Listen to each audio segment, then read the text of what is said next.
Welcome friends. आज हम देखेंगे numerical based on the solar collector panel और इसमें हम टोटल हीट अब्सॉर्प्शन का सिस्टम जो भी होगा वो कैलकुलेट करेंगे। तो इसके लिए बेसिक एक आपको रिक्वायरमेंट जो है यहाँ पे दिए उन्होंने। उसके लिए रिक्वायरमेंट ये कि आपको ये सॉल्व करना है सिम्पसन वन थर्ड रूल के हिसाब से। तो सिम्पसन वन थर्ड रूल में पहले बता देता हूँ कि इसके ऊपर मैं एक वीडियो बना चुका हूँ। तो सिम्पसन वन थर्ड रूल एक न्यूमेरिकल इंटीग्रेशन मेथड है जो कि कैलकुलेट करते हैं टोटल एरिया या टोटल वर्क डन या टोटल हीट फ्लक्स या टोटल हीट एब्सॉर्ब। तो यहाँ पे एक स्टेटमेंट दिया है, पहले स्टेटमेंट पढ़ लेते हैं, उसके बाद में हम जाएंगे वन बाय वन की प्रोसेस कैसे अप्लाई करना है, गिवन क्या है, प्रोसीजर क्या है। तो मैं पूरा प्रोसीजर आपको यहाँ पे सॉल्व करके बताऊंगा।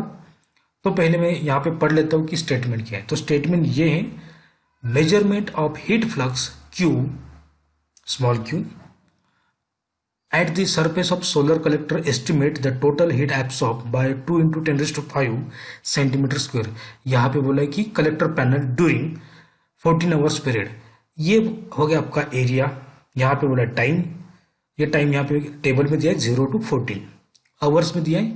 यहाँ पे देखो हो गया। The panel has absorption efficiency 42%। The total heat absorb is given by H is equal to efficiency multiply with integration of 0 to t q into a into dt, heat flux into area into dt with multiplication of efficiency of solar panel। फिर उसके बाद where a area, q is a heat flux and t is a time, use a Simpson one third rule। तो यहाँ पे दो table दिए, table road जो table का रो पहला होगा उसमें दिया है टोटल टाइम 0 1 2 3 4 5 सॉरी 5 नहीं 6 8 11 14 और यहाँ पे बोले हीट फ्लक्स इन कैलोरी पर सेंटीमीटर स्क्वायर इनटू आवर्स। तो यहाँ पे कुछ हीट फ्लक्स का ये वैल्यू दिए 0.05 से लेके 0.24 तक। अब ये एप्लीकेशन बेस कैसे एग्जांपल बनेगा, तो इसका मैं एक आपको एग्जांपल यहाँ पे दे देता हूँ ताकि आपको समझ में। अब मान लेते कि ये आपका सोलार पैनल का एक कलेक्टर है और ये एक सिस्टम है आपकी, सपोज ये सिस्टम, ये एप्लीकेशन है आपका।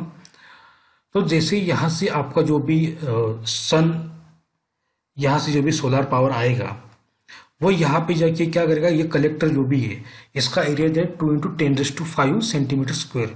ये इतना एरिया यहाँ पे क्या करेगा, ये पूरा का पूरा यहाँ पे ये कलेक्ट करेगा, ये हीट एब्सॉर्ब करेगा, गेन करेगा। फिर गेन करने के बाद में इसमें जो भी कुछ मूवमेंट होगी, जो भी कुछ यहाँ पे वर्किंग होगा, जो भी कुछ इसका एप्लीकेशन होगा, जैसे कि यहाँ पे मैंने कनेक्ट किया है बॉयलर, यहाँ पे हॉट वाटर कोल्ड वाटर, एक जस्ट एग्जांपल है। यहाँ पे पंप मिल दिया है, तो मान लेते हैं कि यहाँ से कोल्ड वाटर का यहाँ पे हॉट वाटर है और यहाँ पे फिर यहाँ पे कुछ ये एप्लीकेशन दिया है। तो इसका जो भी इफिशियंसी है जो डिसाइड किया है वो है 42%।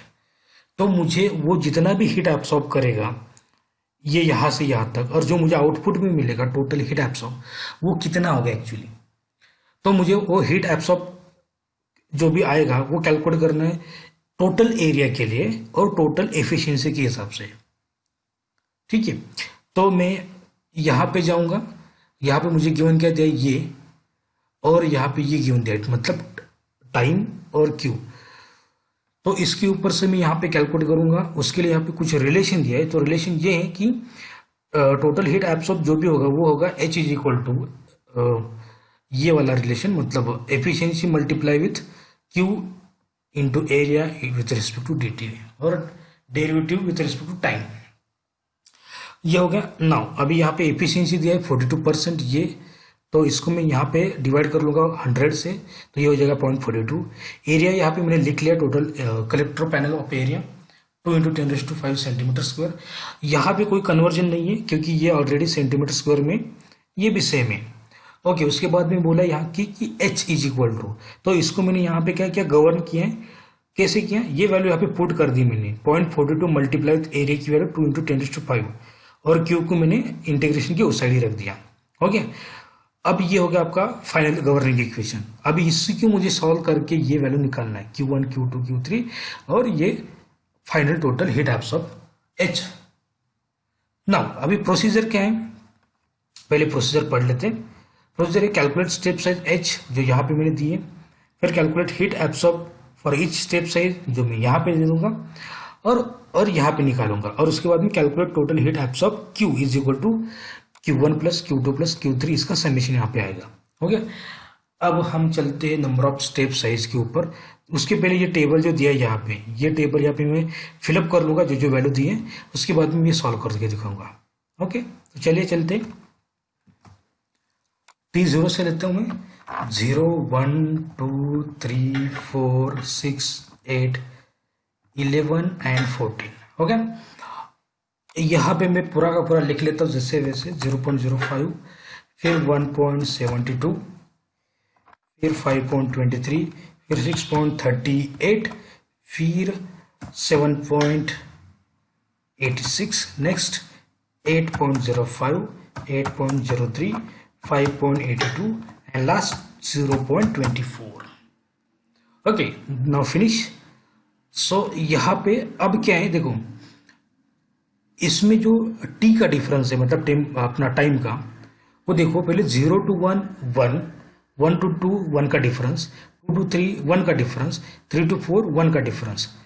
तो ये यहाँ पे 0 to लेके 4 से, मतलब 0 to 4, मतलब देखो y0 y1 y2 y3 y4 यहाँ तक, मतलब 7.86 7.86 यहाँ तक जो भी आपका आएगा वो होगा आपका स्टेप साइज 1, क्योंकि इसमें जो भी डिफरेंस है वो 1 का है।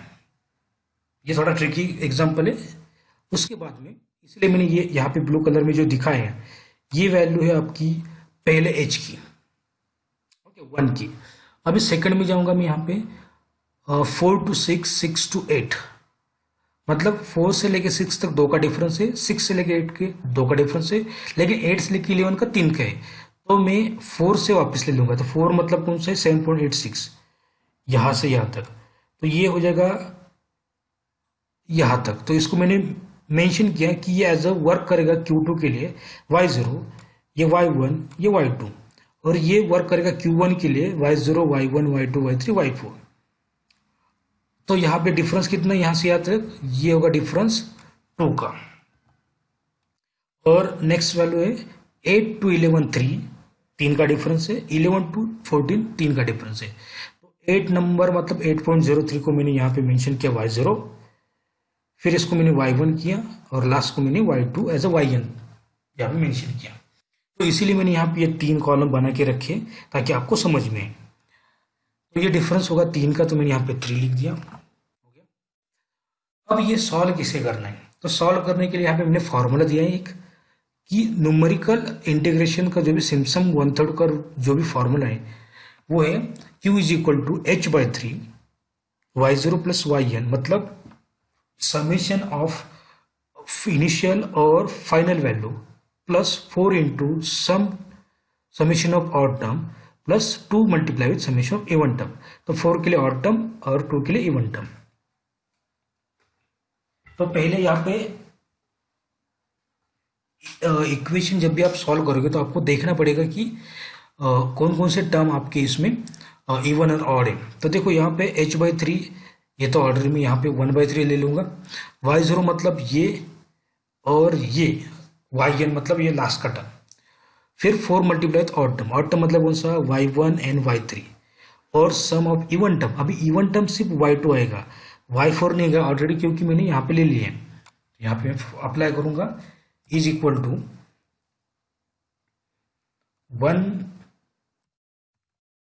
1/3 मल्टीप्लाई विथ इन ब्रैकेट, पहले समेशन ले लो, डबल ब्रैकेट ले लिया मैंने, summation y0 plus yn bracket complete plus multiply किसके साथ करना है, 4 multiply in bracket odd term मतलब y1 प्लस y3 हो गया, ब्रैकेट कंप्लीट। फिर उसके बाद में प्लस 2 मल्टीप्लाई विथ एक ही टर्म बच जाए, देखो यहाँ पे इवन टर्म, ये हो गया, प्लस करना यहाँ पे, और यहाँ पे मैंने दे दिया बची एक ब्रैकेट रह गया, तो ये यस करेंगे में। यस करने के बाद में यहाँ पे देखो वैल्यू आ गई Q1 की 16.92, ये वैल्यू आ गई। ठीक है, अब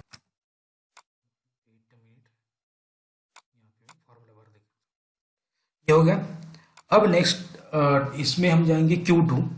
अब Q2 के लिए ये वाली टर्म है, तो सेम फॉर्मूला अप्लाई करेंगे, इज इक्वल टू, यहाँ पे आएगा in bracket 2/3 bracket complete multiply, अब y0 प्लस वाई एन, मतलब यहाँ पे देखो y0 प्लस वाई एन ये दो टर्म है, तो मैं यहाँ पे ब्रैकेट में ले लूंगा y0 प्लस वाई एन, हो गया ब्रैकेट कंप्लीट। यहाँ पे डबल ब्रैकेट ले लूंगा क्योंकि ये दोनों के साथ स्क्वायर ब्रैकेट में मल्टीप्लाई, तो यहाँ पे मैं ले लूंगा डबल ब्रैकेट, यहाँ पे ले लूंगा मैं प्लस। अब बोला है उन्होंने कि ऑड टर्म, तो ऑड टर्म एक ही है y1, तो 4 मल्टीप्लाई विथ ये ऑड टर्म। देखो तीनों के तीनों कवर हो गए, 2 के लिए कुछ बचा नहीं तो 0 हो जाएगा, तो इसके लिए मैं यहाँ पे कर दूंगा ब्रैकेट और एंटर। जैसे एंटर किया मैंने, यहाँ पे वैल्यू आ गई 32.06। अब मैं जाऊंगा Q3 की तरफ, इज इक्वल टू, अब ये 3 डिवाइड बाय 3 मतलब 1 हो जाएगा, तो उसका कोई मतलब नहीं है। अब मैं अप्लाई करूंगा इन ब्रैकेट में, ब्रैकेट की जरूरत नहीं, वैसे भी इन्होंने बोला है कि y0 प्लस वाई एन, तो मैं यहाँ पे ब्रैकेट ही ले लेता हूँ, y0 ये प्लस ये, उसके बाद में प्लस 4 मल्टीप्लाई विथ ये y1, 1 मतलब ऑड टर्म, यहाँ पे इवन टर्म नहीं है तो ये 0 हो जाएगा, इसलिए हम इसे रख देते हैं। तो ये वैल्यू आ जाएगी 31.55। अब मैं यहाँ पे निकालूंगा टोटल Q, कितना आपका Q है, तो यहाँ पे लिख लूंगा मैं सम टाइप करने के बाद में एंटर टैब प्रेस करो और सिलेक्ट ऑल, सम हो गया 80.53। ओके, अब इसके बाद में यहाँ पे निकालूंगा मैं H, तो H निकालने के लिए फॉर्मूला क्या है, ये वाला, तो इसको मैं अप्लाई करूंगा 0.42, फिर मल्टीप्लाई 2 इंटू 10⁵ मल्टीप्लाई, अब यहाँ पे देखो QDT मतलब ये वैल्यू आनी चाहिए, ये यहाँ पे रखेंगे ये वैल्यू, QDT की मतलब ये वैल्यू, तो इसको मल्टीप्लाई करेंगे इसके साथ।